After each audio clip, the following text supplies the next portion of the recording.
মাটির উপরে দাঁড়াইয়া মদের বোতল নিয়া মাতলামি করেছো, মাটি তোরে যদি চাইতো মাটির তলে নিয়ে যাইতে পারতো, মাটি নেয় না। এত অন্যায় করার পর মাটি তোমার সাথে কোনো খারাপ আচরণ করে না। মিনহা খলাকনাকুম, এখান থেকে সবক নাও। মাটি যেমন নরম, তুমি মাটির সৃষ্টি মানুষ, তুমিও নরম হইয়া চলো। মান তাওয়াযা লিল্লাহ রাফাআহুল্লাহ। মাটি যদি নরম না হইতো তাহলে এত ফলের গাছ এই জমিনে হইতো না। জমিনের মধ্যে যেই জায়গাটা নরম ওই জায়গায় ফসল ভালো হয়, ঠিক নি?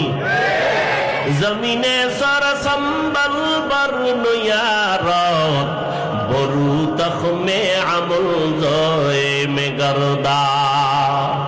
জমিন যেইটা নরম ওখানে ফসল বেশি হয়, ফসল বড় ভালো হয়। যেই মানুষ নরম হইয়া চলবি ওই মানুষের মর্যাদা আমি সবার উপর উঠায় দিব। এরে মাটির মানুষ, মাটির মতো নরম হইয়া চলো। গরম গরম ভাব দেখাইও না। মানুষ কেন গরম ভাব দেখায়? কয় গরম জিনিস ভিতরে আছে এই জন্য গরম ভাব। কয় কি আছে? কয় টাকা।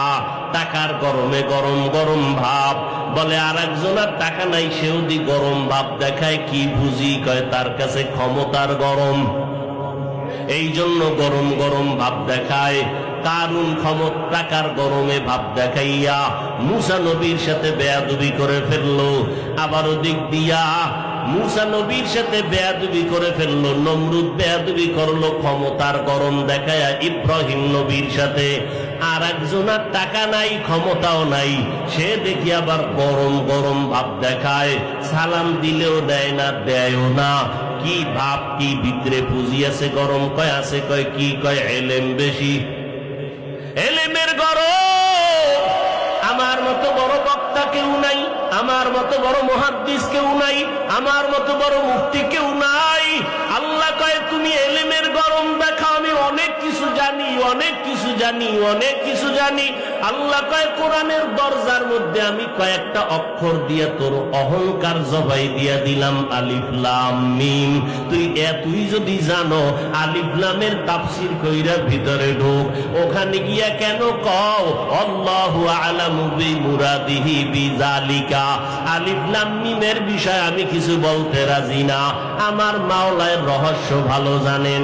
আল্লাহ কয় এতই কিছু জানো, কোরআনের দরজায় তোরে মাথা নত করে দিলাম। যদি নত হইয়া ঢুকো তো কোরআন থেকে বরকত পাবি। আর মাস্তানি যদি করো, আমি কারো তাফসীর পড়ব না, নিজে নিজে নিজে নিজে পণ্ডিতি করব, তাহলে দুনিয়ার মানুষ তোমাকে থুথু নিক্ষেপ করবে।